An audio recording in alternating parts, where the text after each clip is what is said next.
Are you or someone you know has had to pay medical bills as a result of a car wreck? Exactly how do you do that doesn't drastically impact your lifestyle?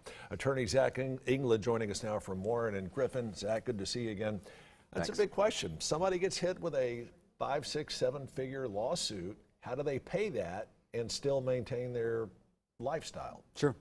Question I get asked about twice a day now, and when you have medical bills from a car wreck, there are several ways to pay them. Ultimately, the person who hit you, who's responsible for the wreck, their insurance company is going to be responsible. The problem can be they're not going to pay those bills, as they come in. They want to see the complete medical package. They want to see the injured party, which is you, the patient, back up to speed, and then they'll make a decision from there. In the meantime, those medical bills are going to stay out in your name, and how you address that is kind of up to you. What is the best way to address that? Sure. I always tell people it really depends on their personal situation, their financial situation. One of the primary ways I advise a client is to use their health insurance, which can seem sort of counterintuitive. Why is my health insurance getting involved with a car wreck? But the good news is your health insurance hopefully will help pay on some of those medical bills from the hospital, from the doctor, physical therapy, etc. And they have what's called a subrogation right, which is a big fancy word for we're the health insurance, we want to get paid back because we're helping clean up somebody else's mess. Sure. All right, let's say someone gets hit with $100,000 worth of medical bills that their insurance company is balking on. Do they have any secondary avenues? Absolutely. You may have something called MedPay, which is a feature on your own insurance. It's a small block of money, usually between about $1,000 and $10,000 that can help with ambulance rides and health insurance deductibles and that kind of thing. Certainly money on the front end, bills on the front end, it can really help.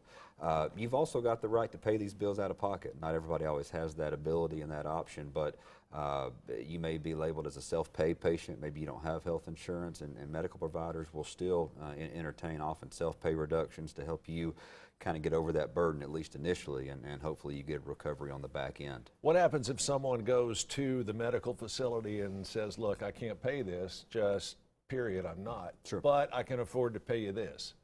Are the medical facilities likely to accept something that's a little bit less than what they think they're owed? Yeah, a lot of times they will, and it depends on the facility. Some are more flexible than others.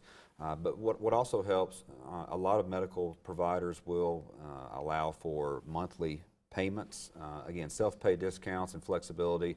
It really helps just to communicate with the provider. Let them know that you're in litigation or just in a claim in general, and they'll usually work with you. Sometimes we can get involved as attorneys to sort of bridge the gap and explain the situation a little better. All right. Zach England, thanks so much from the law firm of Warren and Griffin. If you want to get in touch with Zach, you can do so, 265-HURT, 265-HURT, or the website, warrenandgriffin.com.